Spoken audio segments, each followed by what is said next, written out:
and welcome to today's live IELTS class. My name is Adrian, and I'm streaming to you live from Budapest here in Hungary. I hope everybody is having a good weekend so far, staying healthy, staying productive. Hi, Ashraf. This class is a question and answers class to know it all about the exam.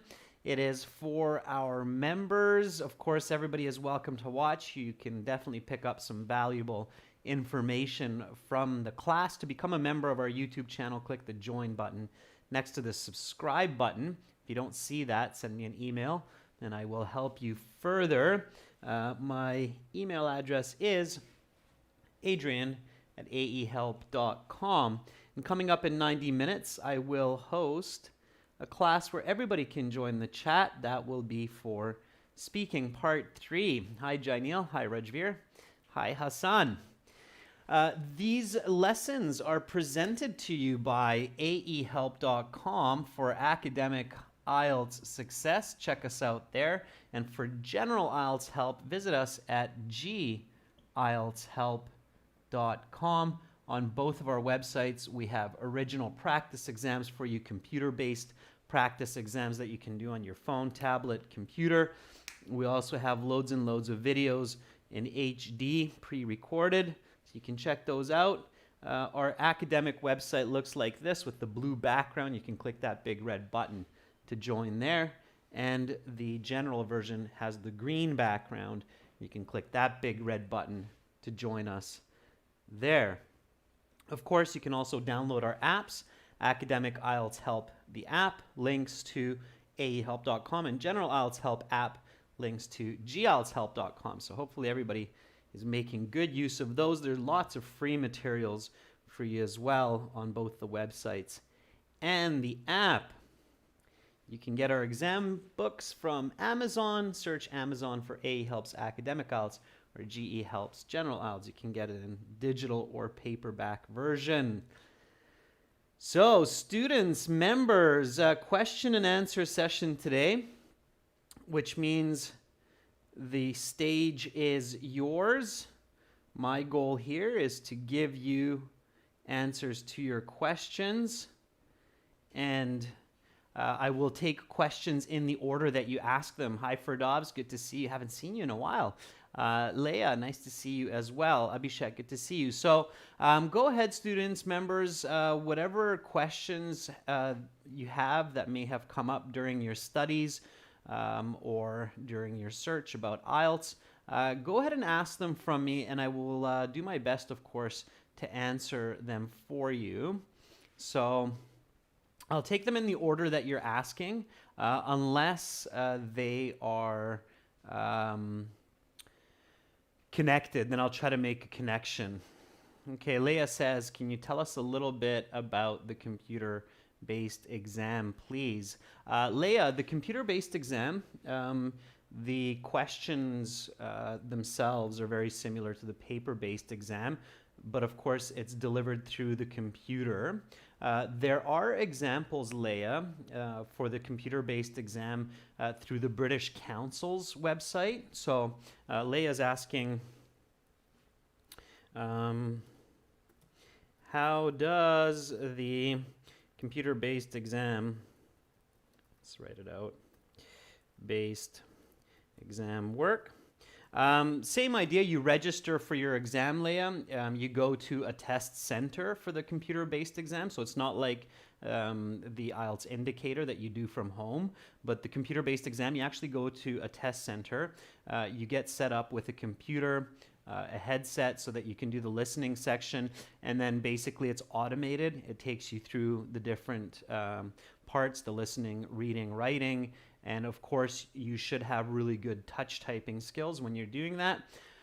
The timing is very similar to the paper-based exam as well. And Leah, if you want to see the format, the exact format of the computer-based exam, you should check out the British Council's website. So there are examples of the CBE exam or CBE on British Councils. Just do a search for it. website. Now, for the speaking section, Leia, the computer-based exam is exactly the same as the paper-based exam. So for the speaking, you have to go and do an interview. It's usually one day after or before the actual sit-down section of the exam. You have some functions in the computer-based exam, some control functions on the keyboard, so it's good to be familiar with those. Like you can copy-paste, for example, in some parts, but you cannot search, so there's no Control-F or Control-Find function there, okay? So otherwise, the computer-based exam, again, the questions follow a very similar format. You'll see fill in the blanks, true, false, not given, list of headings, and so on, okay? One difference, Leia, in the listening section is you don't have to transfer your answers to the answer sheet because you enter it directly into the fields that are given. And you do have some paper and pencil where you can take some notes if you need to, so that should be provided, okay? You should have that there with you as well. All right, okay, so I think that kind of, without going into a lot of detail, Leia, that covers the computer-based exam, the question. Hopefully that answers most of what you were thinking, okay, in general terms. All right. Rajveer is asking, when should I use which and that to combine different clauses? I always find it challenging to use them accurately. Yeah, Rajveer, that's a really good question. I think that's confusing for native speakers as well. To be honest, sometimes I'm confused as well. Sometimes Grammarly will correct my which to that. They're mostly interchangeable, Rajveer. Usually people tend to overuse which. In a lot of cases, you can use that instead of which. So Rajveer is asking, when do I use that, and when do I use which? Okay, they're very close in meaning. Okay, so these two are definitely close. And the good news here, Rajveer, is you will not lose marks if you use which instead of that. So you can still get a band 9, unless it's really awkward, Rajveer, but if you accidentally use a which instead of a that in your writing, that's not going to be a deal breaker, okay? So you can still get a band 9 if you do that, okay? Which is usually used for objects.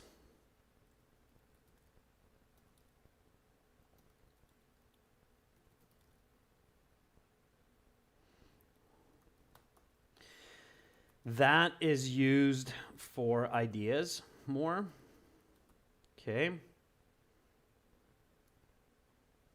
So, but not always. It's a little bit tricky. And to be perfectly honest with you, Rajveer, instead of telling you something that's off base, I would definitely recommend researching this a little bit online. Okay. So to give everybody an example of what Rajveer is thinking of here, here's an example. So the fruit which has the sweetest flavor is strawberries. Okay, versus the fruit that has the sweetest. Why the fruit that has the sweetest flavor is strawberries. Okay, so that's what we're talking about here. Personally, I would write this in the second form, Rajveer. So the fruit that has the sweetest flavor is strawberries. Just because we don't know all of the other fruits that we're thinking about here.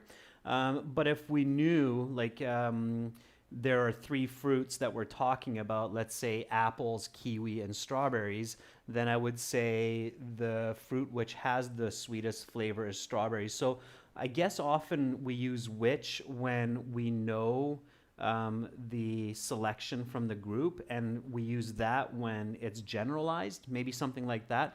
But you have to check into that, Rajveer, again, to be honest with you. I'll look into it myself a little bit.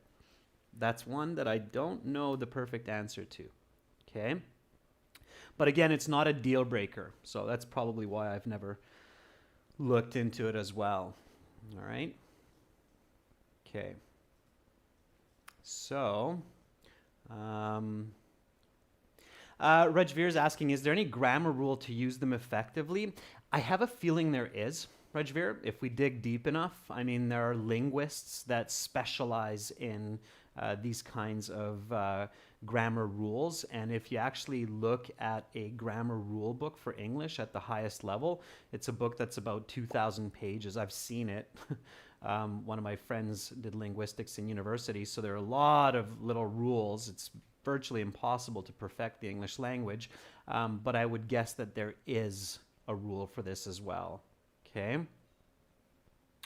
Yeah, restrictive or non-restrictive, Rajveer, that's exactly what I'm talking about here. So here, the fruit that has the sweetest flavor of strawberries is non-restrictive because we don't know the group of fruits that we're talking about. If we have an idea of the fruits, then I would use which, and that's restrictive. I believe that's what it is as well. Okay. All right. Yeah, and you're saying that is used to indicate a specific object, item, person, condition, while which is used to add information to objects, items, people. Yeah, I think that's right, Rajveer. I'll look into it and then get back to you guys on that in the next class maybe. Okay, good question. It's a challenging one. I like a challenge. All right, let's see the next question. So Pooja, individuals can do nothing to improve the environment. Only governments and large companies can make a difference. To what extent do you agree or disagree? Can we partially agree here? Okay. I would actually disagree there, Pooja. Think about the logic of the question. So individuals can do nothing. Individuals can do a lot to improve the environment, not only governments. So I would actually disagree, not partially agree. Okay, does that make sense, Pooja, the logic there? So if you ask me that as a question, let's forget about writing here. Let's take it into speaking. If you say, hey, Adrian, individuals can do nothing to improve the environment, only governments and large companies. To what extent do you agree or disagree? I would say I completely disagree because humans, individuals can make a big difference for the environment. Big changes start with small steps. So I would completely disagree there and give 2 points on how individuals can do a lot and not only governments. Okay, so does that make sense why I would completely disagree there, Pooja? There are some rare questions, Pooja, where you can partially agree, but you have to be really careful. Usually the questions, Pooja, where you can partially agree, it's very, very obvious, okay? So the negative and the positive should be quite clear. They're rare, okay? So partially agree answers are rare, and I definitely recommend avoiding that answer whenever possible, okay? Because it makes for a weaker essay, okay? I have seen a couple cases. Nothing's coming to mind right now, but there's definitely some examples out there, okay? All right. Hassan Sadiq is saying, in the pie and bar charts, which one is better to create a sentence, by using an auxiliary verb or a normal verb? For example, teachers' salaries were 40% of the total, or teachers' salaries made up 40% of the total. Okay. That's a good question, Hassan. So auxiliary verb versus normal verb. I would say both. I would probably interchange them. Technically speaking, Hassan, the example teachers' salaries were 40% of the total. So using a normal verb would be better. It's simpler. You're always looking to be more simple. But made up 40% of the total is also good if you're writing multiple sentences, just to show that you're able to use both. So I would use both, okay, just to have grammar range in your writing, okay.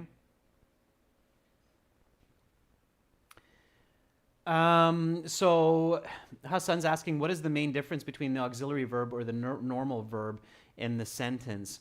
Okay, you're actually using, so in this case, the auxiliary verb is part of a phrasal verb, Hassan. So make up.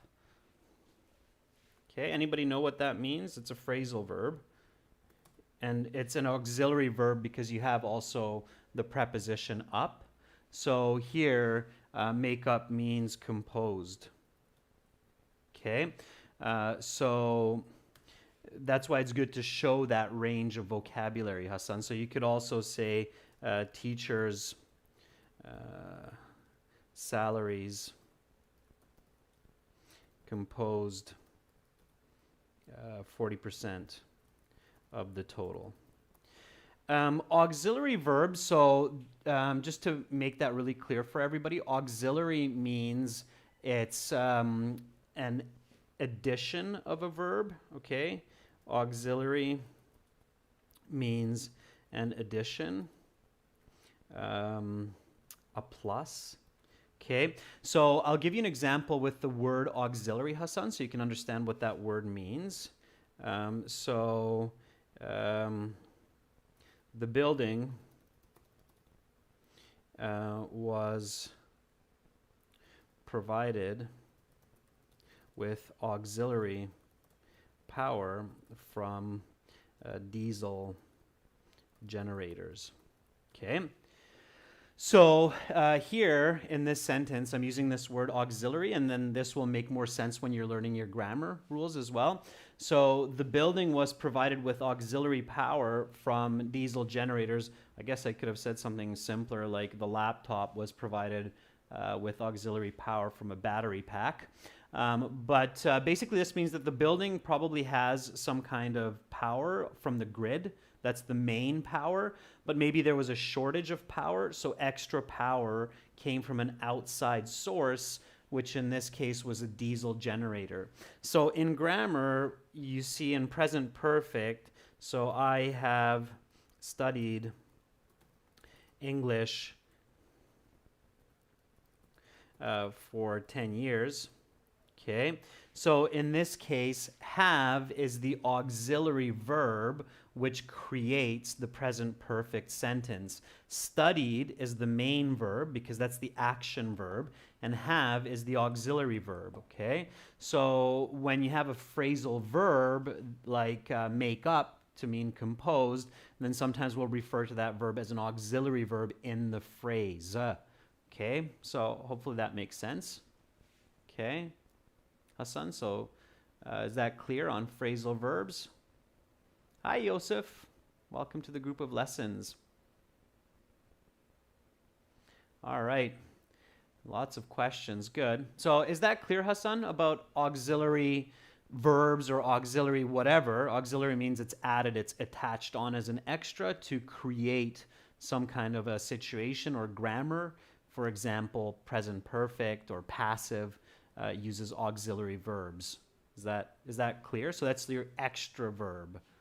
Okay, be is often an auxiliary verb. So when you're creating a progressive type sentence, right? So I am running in the morning, then am is the auxiliary verb for the progressive ing. Running is the main verb. Okay, it's like the extra, it's like the generator for the building, the extra source of power. Okay.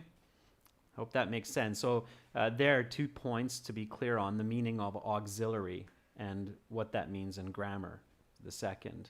Okay. All right. Let's take another question. So good question about that. So in your example, Hassan, again, you're using a verb were in one and a phrasal verb in the other. Okay. Samuel is asking a question. Is it good to be consistent and clear in what we speak or use? Complicates lengthy sentences in the speaking section. Samuel, let me try to figure out exactly what you're asking. Is it good to be consistent, I think is what you're asking there. Consistent and clear in what we say or use complicated and lengthy sentences. Okay, yeah, I see what you're asking. That's a good question, Samuel. So Samuel's asking, should I be consistent in my speaking or use complicated and lengthy sentences? All right. So that's kind of a tricky question, Samuel, because in your speaking, you definitely want to be consistent with your ideas. You want to be consistent in your information. Okay. So the answer is you should be consistent with your answers and make connections among your answers in the speaking. However, okay, within this consistency, you should show a broad range of grammar and give clear explanations, details, and examples. So in your question, Samuel, to answer that clearly, being consistent and showing complicated grammar or giving a lengthy answer, which includes an answer, explanation, example, those are not different. Okay, so you can be consistent and clear and also use complicated sentences that are lengthy. But having said that, Samuel, definitely don't overspeak or go off topic. Okay, so you must not overspeak and go off topic. Now, one interesting phenomenon that I see often with students speaking and work is using lengthy sentences with complex vocabulary where it really doesn't make sense. Okay, so in your official IELTS exam, you should only use vocabulary and grammar that you're absolutely certain is accurate.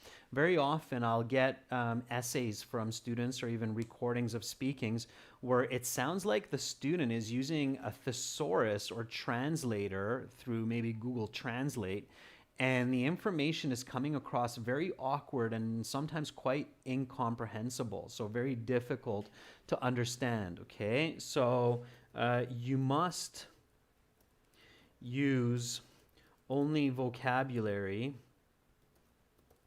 and grammar that you are certain is correct in context, as much as possible, of course, right? I respect that, you know, English is not your native language, so you can't always be 100% sure, but many times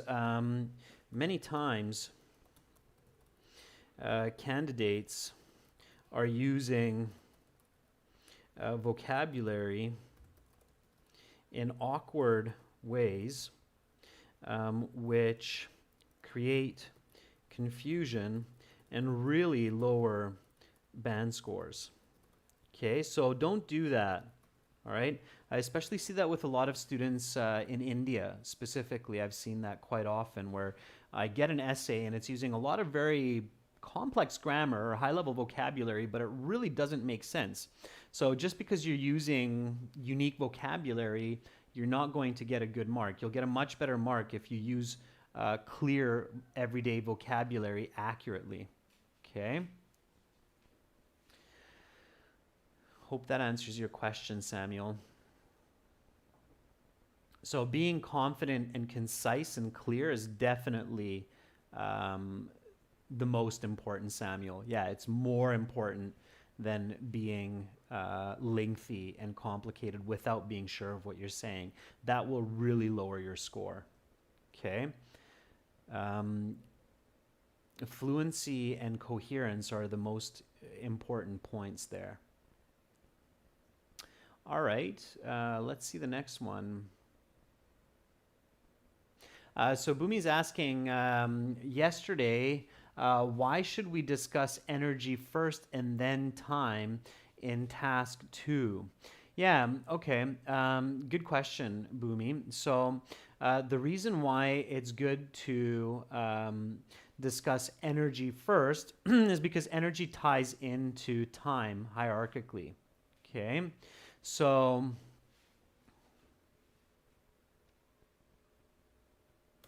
Bumi's asking, yesterday's task 2, why did we discuss energy first? The answer there, Bumi, is energy ties into time more smoothly than vice versa. Okay.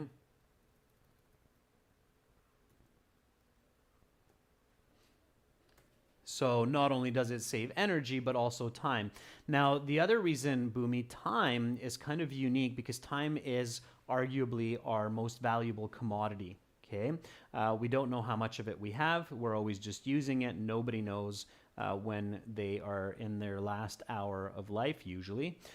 So time is arguably our most valuable asset. So you always want to emphasize the point that's the most valuable last in your essay as well. Okay, so emphasizing time as the second point is arguably even more valuable than emphasizing energy. So that's why energy then time.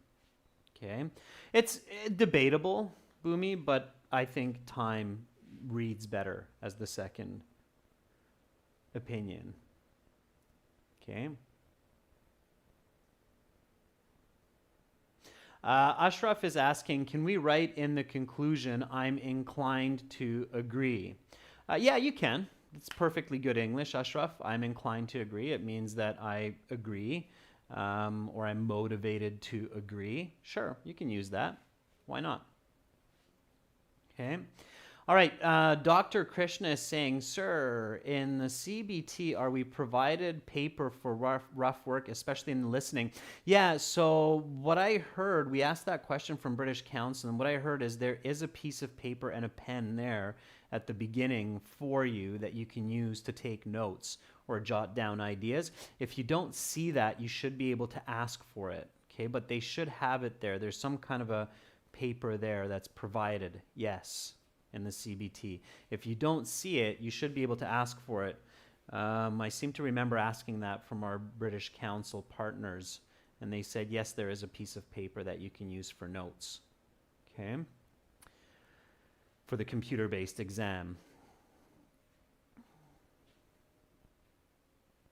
So Janil is saying, I have difficulty in a noun clause. Can you give a little bit of points and explain?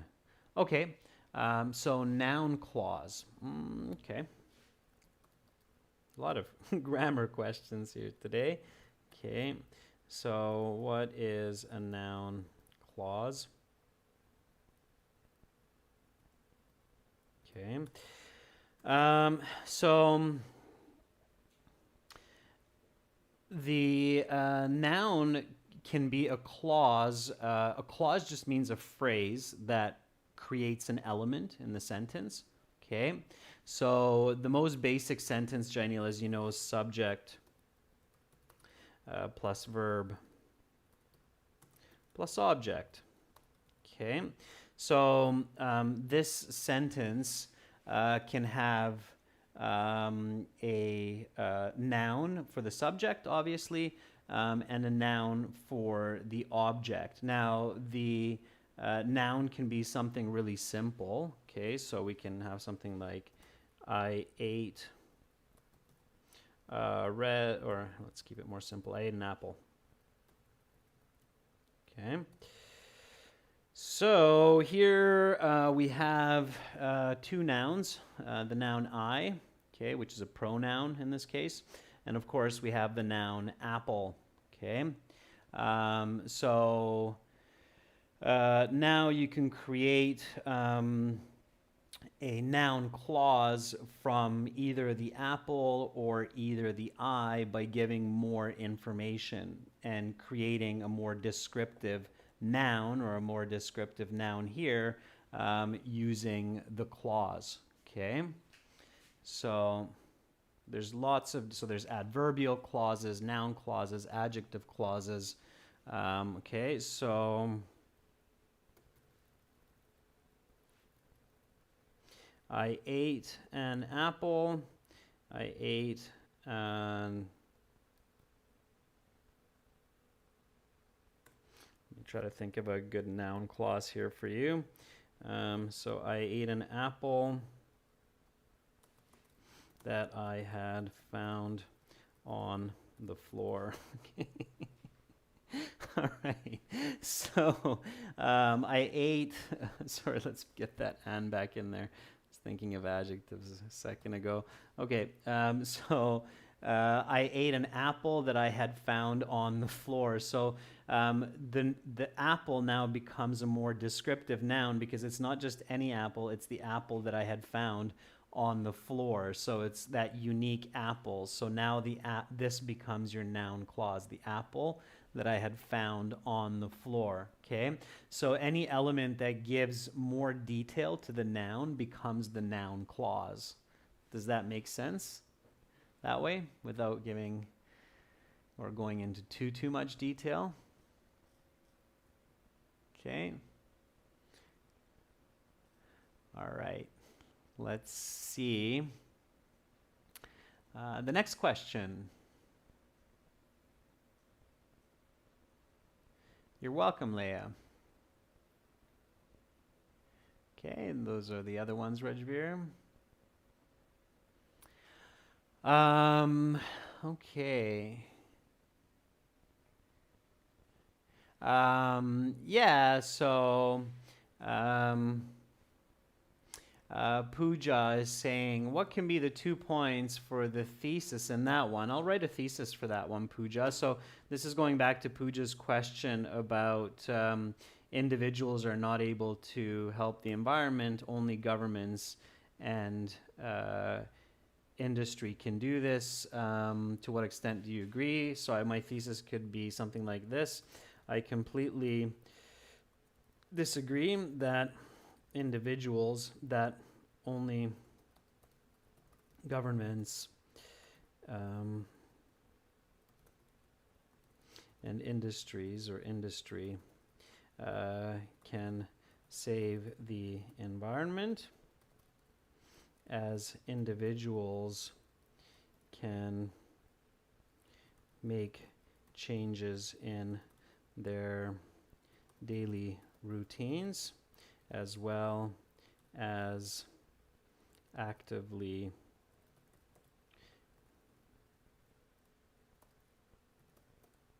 participate in environmental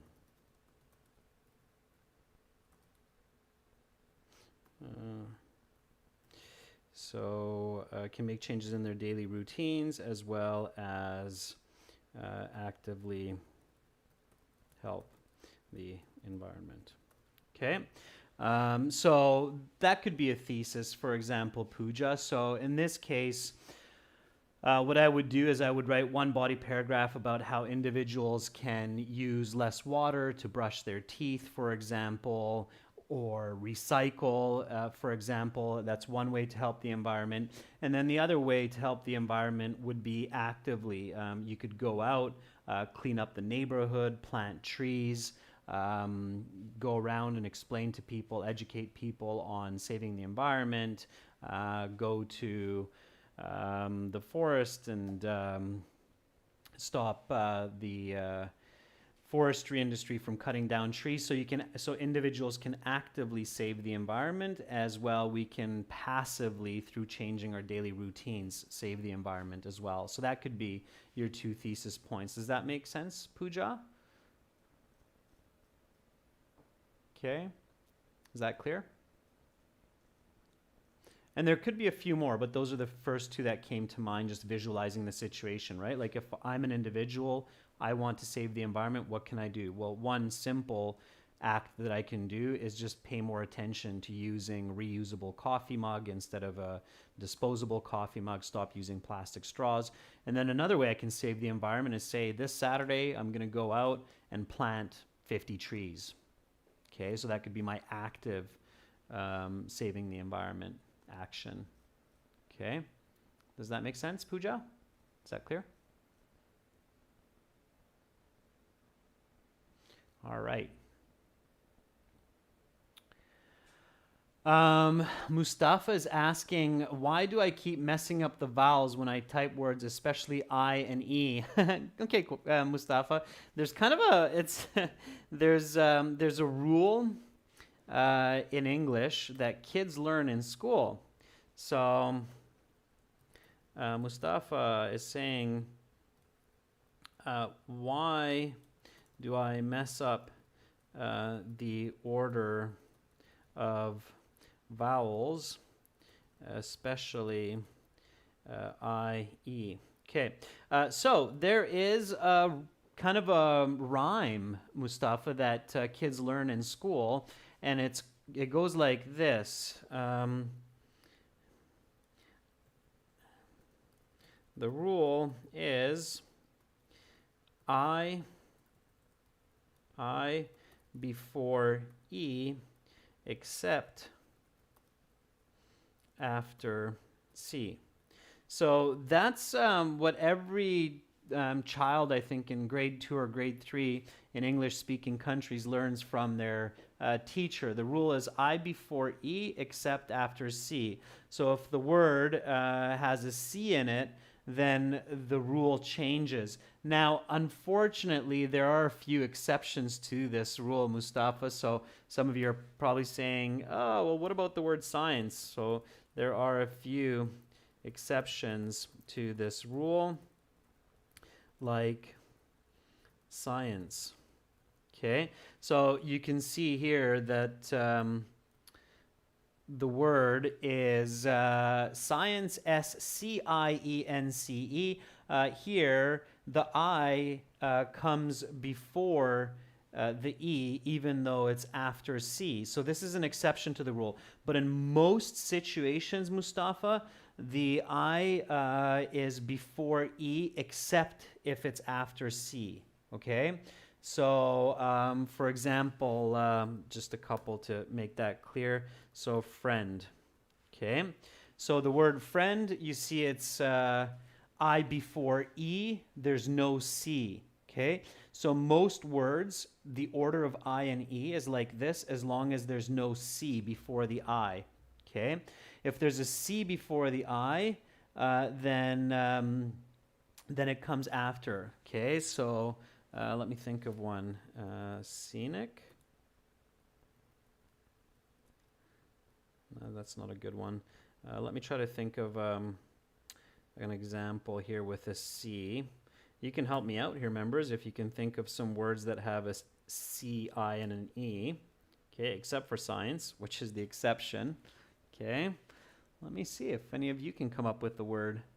You're really testing my brains here. Yeah, there you go. Rajveer says receive.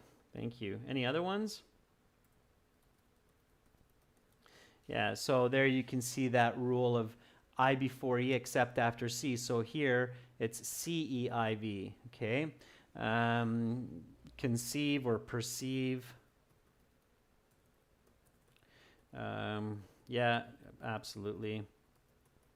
Okay, so there you have lots of examples. So Mustafa, notice how here it's C-E-I. So, but in other cases, it's always I before E if there's no C. Okay, so as long as you keep that in mind, you'll be okay. There's just a couple exceptions like science. Okay, science is an example. Okay, Rajveer says receipt. Yeah. Okay, so E before I when it's after C. Okay. Mustafa, good? Does that help with that kind of vowel trickery? Just remember that little rhyme that's taught, okay? So I before E except after C. Okay, it rhymes. I before E except after C. Mustafa's like, got it, okay? Couple exceptions. You can even type that into Google, Mustafa. I before E except after C exceptions, and it'll show you like the 3 or 4 that are unique. Science is the only one that comes to mind right now, but that's it, okay? All right. Good questions today, members. Lots of different questions that are making me think about what I learned in grammar in grade 3 all the way up to what I learned in grammar in university. So good on you. You're really pushing my brain to fire on all pistons. Good for you. Okay, Ferdov says, could you explain how to create long sentences with 3 or more dependent parts? Thanks, Ferdov. You're just making it that much easier, right? Okay. Yeah, I can do that, Ferdovs, but I don't necessarily recommend attempting that in your writing on the IELTS or in your speaking. It could get really awkward, okay? So let's go back to this sentence here, okay, that I already started with. I ate an apple that I had found on the floor.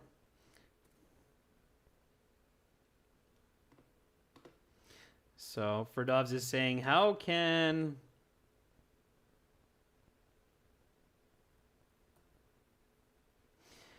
I create a complex sentence? So how can I continue to increase the complexity of the sentence, adding more and more elements to it? Okay, so for Dobbs, here what you need to do is you need to remember, first of all, your subordinating conjunctions and your adjective clauses. Okay, so your subordinating conjunctions, you have time, right? You have cause and effect, you have condition, and you have opposition. Okay, so you have those 4 kinds of subordinate clauses which create your independent, dependent elements, right? So I ate an apple that I had found on the floor. When, right? So I ask a question here for Dobbs. When did I eat the apple? So before I felt my stomach ache, I ate an apple that I had found on the floor. So now I've created a more complex sentence by creating a time condition, right? So before I felt my stomach ache, I ate an apple that I had found on the floor. So now I have this dependent clause here, and I have that noun clause that Janil was talking about there as well, okay? And I can continue to make this more and more complex for Dobbs by asking further questions and developing the elements even more. So I ate an apple that I had found on the floor. Why? Okay, so cause and effect here. So because I didn't want it to go to waste. Okay, so now I've created an even more complex sentence, right? And all I'm doing here is adding those questions. So before I felt my stomach ache, I ate an apple that I had found on the floor because I didn't want it to go to waste. So now I've created 2 of these dependent elements. And that's how you can do it for Dobbs. So you think about the subordinating conjunctions, the different ways, okay, that they work, and then you can add in more and more dependent clauses, okay? Does that make sense? So I don't want to keep going because then I'm afraid I'm going to encourage students to create these expansively complex sentences, which I don't want you to do for IELTS because you can get a very, very high band score without doing that, okay? This is not a PhD paper that you're handing in, so careful not to overdo it, okay? This is definitely complex enough, all right? So time, cause and effect, both in one sentence. They're two dependent clauses. All right. Samuel, very good. So Samuel's asking a really good question here. Samuel says, I keep using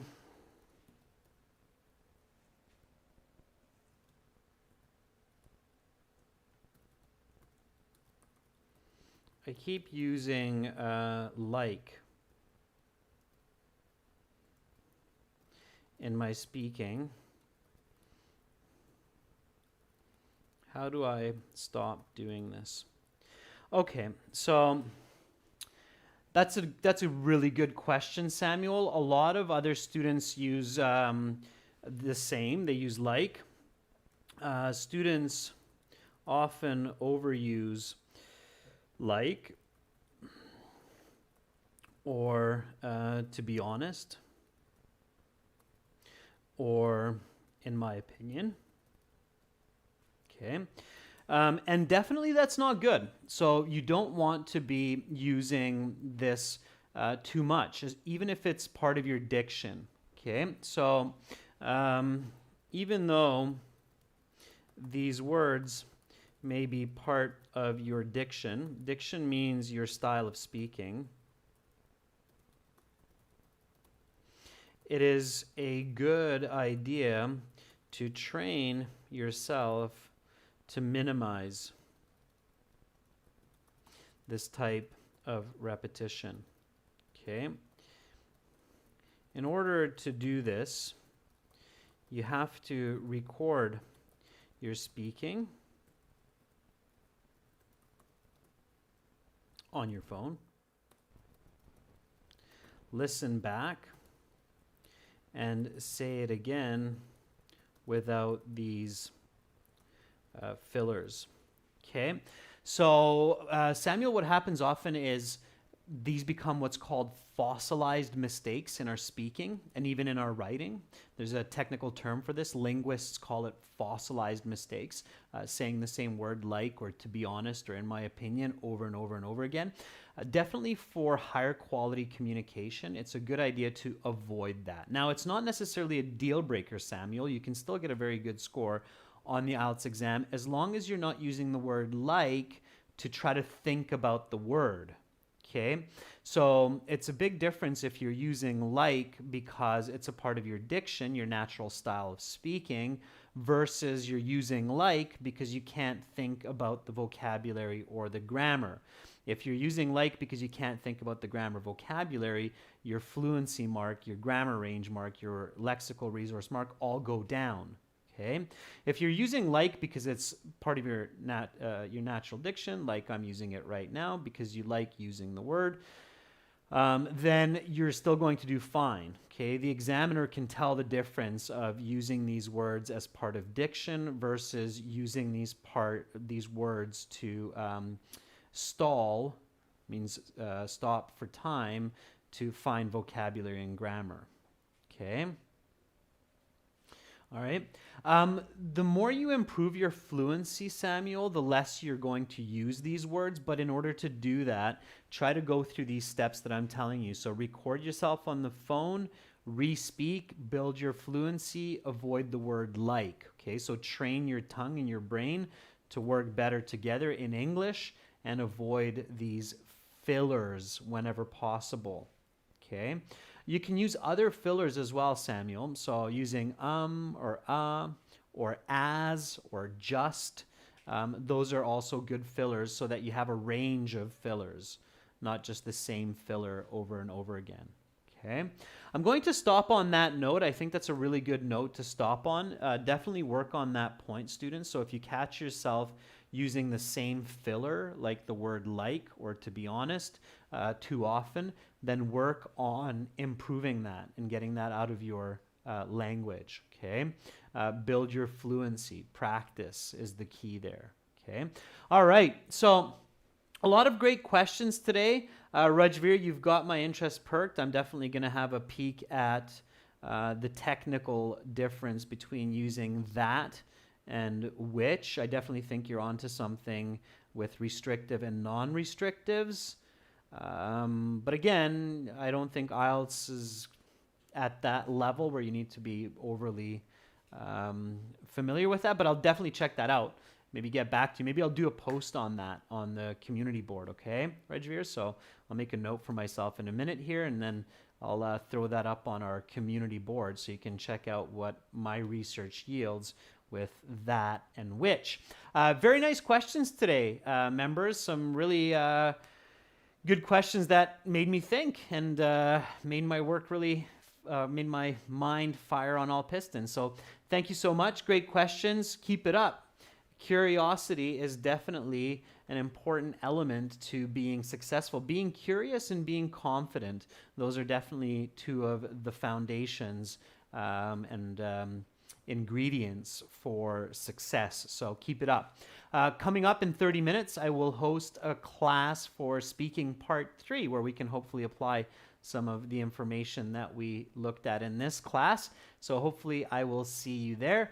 For everybody watching, check us out at aehelp.com for academic IELTS and gieltshelp.com for general IELTS. I'm Adrian, signing out briefly from Budapest. Bye for now.